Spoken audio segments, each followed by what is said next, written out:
আসসালামু আলাইকুম। নির্বাচনী বুলেটিনে আমন্ত্রণ জানাচ্ছি আমি শেখ তাসফিয়া করিম।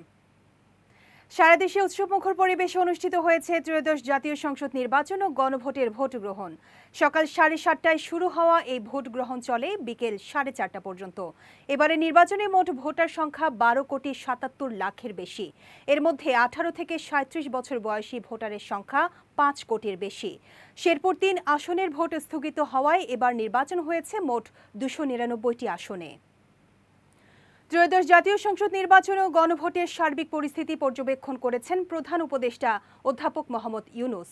প্রেস উইং জানায়, আজ রাষ্ট্রীয় অতিথি ভবন যমুনায় স্থাপিত অস্থায়ী পর্যবেক্ষণ কক্ষ থেকে সারা দেশের ভোটদানের সার্বিক চিত্র পর্যবেক্ষণ করেন প্রধান উপদেষ্টা। এর আগে সকালে নিজ ভোটাধিকার প্রয়োগের পর রাজধানীর একাধিক কেন্দ্র পরিদর্শন করেন ডক্টর ইউনুস।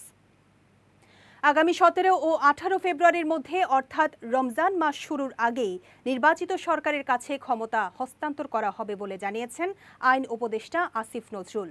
বৃহস্পতিবার রাজধানীর রমনা থানার সিদ্ধেশ্বরী গার্লস কলেজ কেন্দ্রে ভোট প্রদান শেষে সাংবাদিকদের তিনি কথা জানান।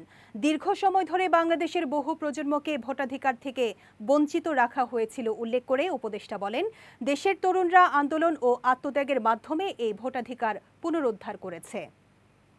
তথ্য সম্প্রচার উপদেষ্টা সৈয়দা রিজওয়ানা হাসান বলেছেন, নির্বাচনের পর ফলাফল ঘোষণার বিষয়টা আমাদের নয়, নির্বাচন কমিশনের।